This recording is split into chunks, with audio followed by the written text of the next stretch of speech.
今日要講嘅故事叫雲媽媽同雲寶寶，希望你鍾意啊！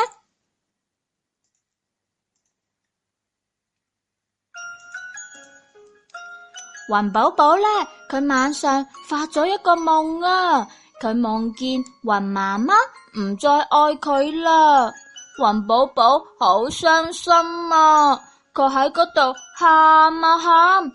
到咗第二日嘅朝早呢，雲媽媽佢冇見到雲寶寶喎，喺佢嗰張床仔嗰度呢，淨係見到只有媽媽先至睇得明嘅一幅畫。於是呢，雲媽媽就行咗出去搵雲寶寶啦。佢呢見到有隻狗仔喺個草地上邊打滾，於是呢，媽媽就講啦：雲寶寶飄啊飄，地上小狗在奔跑，雲裏寶寶偷偷笑，我用手機來拍照，咔嚓嚓咔嚓嚓，照片就係我嘅寶。雲寶寶佢好奇怪，媽媽點解可以發現到我嘅？我要再變一個。於是呢，雲媽媽又繼續搵雲寶寶啦。佢呢見到地上有一群羊咩咩喺嗰度玩噃。於是呢，媽媽就講啦：雲寶寶飄啊飄，地上羊咩咩咩叫，雲裏寶寶偷偷笑，我用手機來拍照，咔嚓嚓咔嚓嚓，照片就是我的寶。雲寶寶佢好奇怪，媽媽點解又發現咗我嘅？我要再變一個。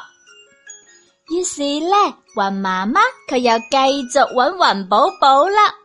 佢呢見到地上有一群兔仔喺嗰度玩遊戲啊，於是呢，媽媽就講啦：雲寶寶飄啊飄，地上小兔蹦蹦跳，雲裏寶寶偷偷笑，我用手機來拍照，咔嚓嚓咔嚓嚓，照片就是我的寶。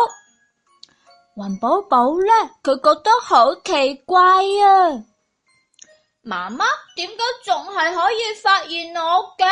我要再變一個。於是呢，雲媽媽佢又繼續搵雲寶寶啦。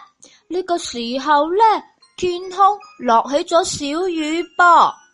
媽媽就講啦：雲寶寶飄啊飄，河裏魚仔尾巴搖，雲裏寶寶偷偷笑，等住寶寶嚟擁抱，嚟嚟嚟，我哋一齊去河入邊沖個涼。雲寶寶聽咗呢，好開心啊！佢呢馬上就撲咗過去雲媽媽嘅懷抱入邊啦。